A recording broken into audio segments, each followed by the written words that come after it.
Waheguru Ji Ka Khalsa, Waheguru Ji Ki Fateh. Welcome to this segment of Coach Gurbani's a-sabad-a-day.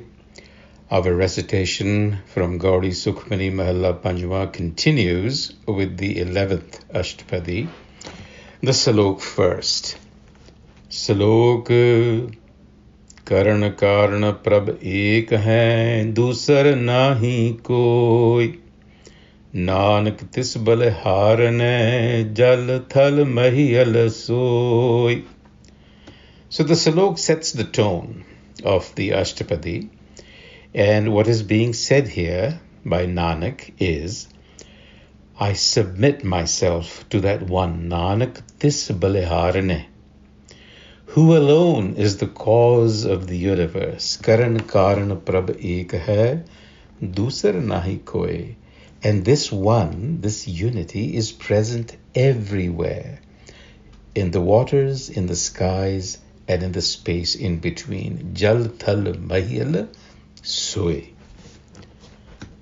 And let's proceed to the Ashtapadi, because here the Guru expands on this theme, that it is that one being that is working through us in a myriad of ways.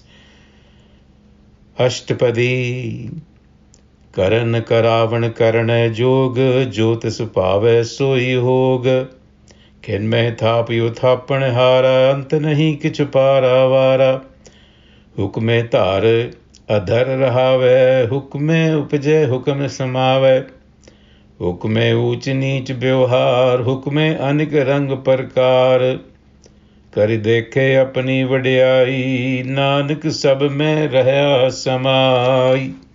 So here's the crux of the matter. The one being is limitless, has no end, ant nahi kish paravar, and it is infinite potential and infinite possibility. Karan Karavan Karana Jog.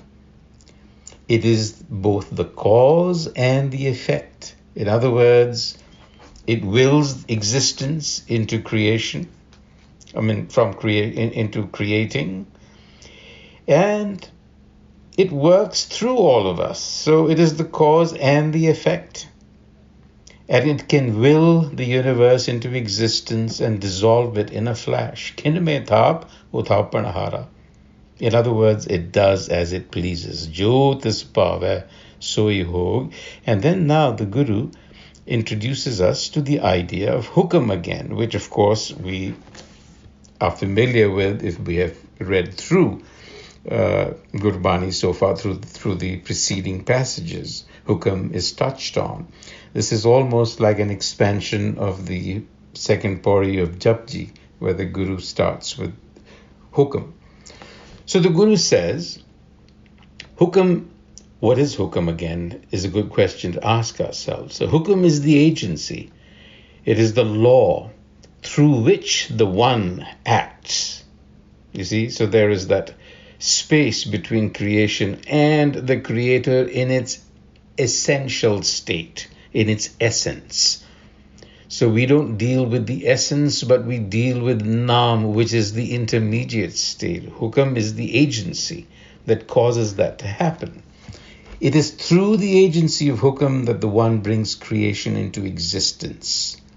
And the marvel is that it is stood up without a prop. Hukme tar adhar rahave.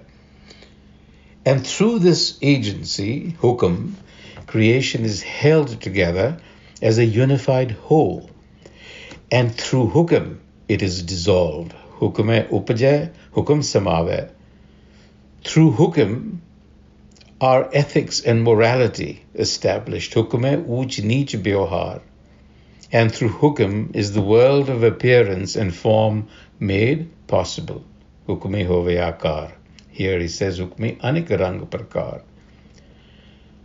So Nanak makes the point that this one, ek oankar, if you want to call it that, permeates all things. Nanak sab mein rahya samai, and it works through all things, all entities, all creation. And then through them, it beholds its own glory. It watches itself in action. Now, if one were to learn how to live in harmony with hukam, this is the next section of the Ashtapadi, it paves the way to liberation. Then, that is, if we learn to live in harmony with hukam, the agency, the law, if you will, then the seemingly impossible becomes possible. You see? And then the Guru gives us examples. Prabhave ta pathar tarave. It literally means that a stone will float on water, but actually what is being said is that a concretized ego mind, a conditioned mind, which is hard like stone, can yet cross over to higher consciousness if we learn how to live in harmony. And then he provides other examples. A mind that is dead to the self can be restored by the vital breath of Guru wisdom. Prabhapave bin saste rakhe. And an uncultured mind can be refined by virtues and prepared for receiving grace. Prabhapave ta har gun pakhe. And a sullied mind means a mind that is in error, that carries the stain of the ego on it. A sullied mind can be cleansed. Prabhapave tapatit udhara. So you see, these are things that seem impossible, but they can happen if we learn how to live in harmony. And the Guru assures us that it is the one, the Supreme Self, that is the master of its actions and its own counsel. Aap kare, aapan bichare. It doesn't need our counsel. It controls both ends of life. Doha sirya ka aap swami. Death and birth. And Nanak says, the one is unseen, but it is the indwelling actor enjoying every role. So in other words, it reveals itself in our person as itself, and it is the indwelling actor causing us to act. And then the Guru, in the next section of the Ashtapadi, the third, he says, Kaha manukh te kya hoya aave? Pray tell me, what lies within a human to do? There's really not much other than doing what is commanded. Kya manukh te kya hoye aave, jo tis paave soi karave. If it were in the hands of an individual, the Guru says, iske haath hoye, all things would be seized by the ego self. Iske haath hoye ta sab kish laye. That is why all power belongs to the one. Jo tis paave so kare. Now, if we knew better, we would protect ourselves. Je janat apan aap bachaye. But we give ourselves up unknowingly to the poisons of the mind. We get attracted by transitory pleasures. Anjanat bhikhya mein rachaye. And what happens is we are then led astray in all directions. Parme pule dehd sitave. Only to fuel our vain imagination. Nimakh mein char kunt phir aave.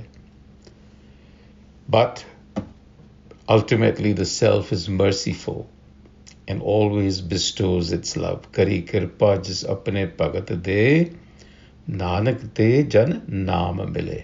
Self-knowledge dawns in that heart. And then he goes on, providing examples, but assuring us that despite our condition, the Supreme Self is gracious if you approach it in all humility. Par Brahm Garib Nivaj. And that it can elevate a crawling insect, meaning a slave, to kingship in an instant. Kinme neech keet ko raj. It can pull an individual out of obscurity. Jaka drishti kashuna ave, meaning unseen. But if we were to interpret it, it means someone who is obscure, is not known, can suddenly be thrust into the spotlight. This tatkal, this pragatave, bring an individual into spotlight from nowhere. And to those that the self grants its grace, jahan ko apni kare baksis, the accounting of our deeds, our actions is settled. Taake lekha na gane jagdish. And so we should remember that all beings and bodies belong to the One. Jio pind sab tiski ras, and that One shines in every heart. Ghat ghat puran brahm pragas. So that is how we have to develop our minds so that they can eventually expand out and reach the self, which is luminosity. So from darkness to luminosity. And then in the 5th section of the Ashtapadi, the Guru says, Iska bal nahi is a haath. We are not the source of our powers. It is the Master who is the trigger of all activities. Karan Kaaran Prabh.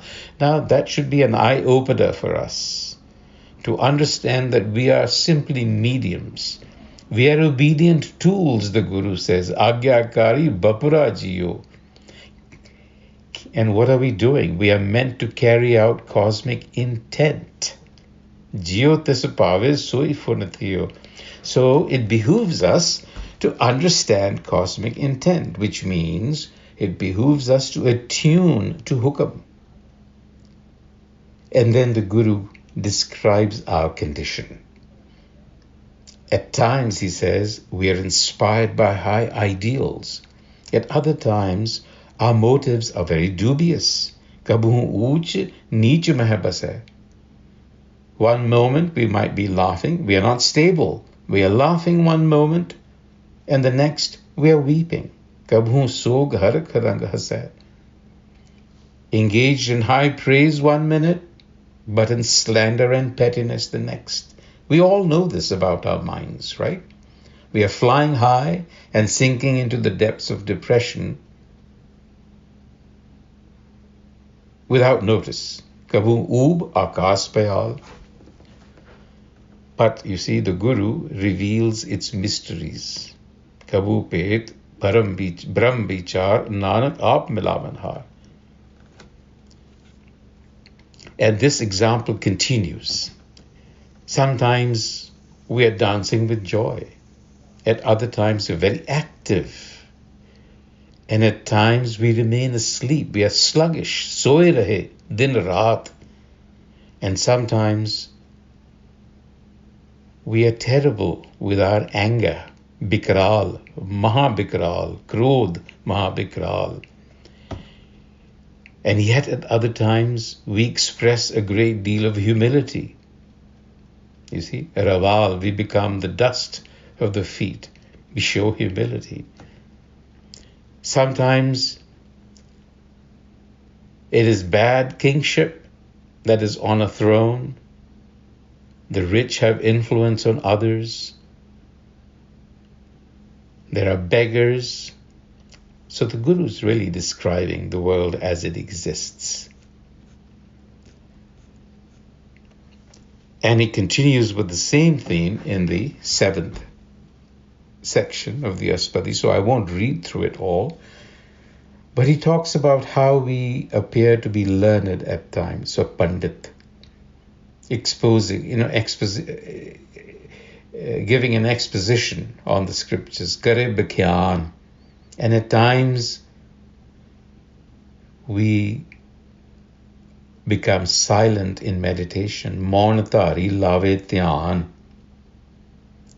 At times we go to pilgrimages, Tirath Isnan, holy dips by the river banks. At times we are accomplished, Siddh. At times we are seeking, we are a sadhak. At times we show great display of knowledge, Gyan, from the mouth, from the mukh. Sometimes we are like insects, sometimes like we display the qualities of these different animals. But we are all in a delusion. And yet, whatever pleases the Master happens. There is nobody else with this power. And it concludes by saying, Kabhu साध संगत इहो पावे उस स्थान के बहुर न आवे अंतर होए ज्ञान प्रकाश उस स्थान का नहीं विनाश मन तन नाम रते एक रंग सदा बसे पार ब्रह्म के संग ज्यो जल में जल आए खटाना त्यों ज्योति संग ज्योत समाना मिट गए गवन पाए विश्राम नानक प्रभ के सद कुर्बान. And through Sangat of the enlightener, there are times when an individual is inspired by good wisdom and breaks this cycle, severs this connection of coming and going, and receives enlightenment within. And when a mind is enlightened, it becomes that space, that sacred space, is indestructible. Nahi binas. Us asthan ka nahi binas. So that body and mind becomes imbued with love of the One. Man tan ratte ikarang. And forever in a state of supreme consciousness. In other words, they become self-aware. The self being that part of us that is luminous, that is clear, as opposed to that part of us, which is the body, which is corporeal, which is dense, which is dark. And there is no connection between the two except the mind. The mind is the intermediary, you see, between one and the other. The self doesn't know the body doesn't know the self. The mind happens to know both. It is that imaginal world within us, the mental world between the body and the spirit that we have to develop. And when we develop that aspect of us, it will connect us to the spirit, to the self. It will connect the body to the self, and we will become an integrated whole. That is the entire thrust of Gurbani. On that note, Waheguru Ji Ka Khalsa, Waheguru Ji Ki Fateh.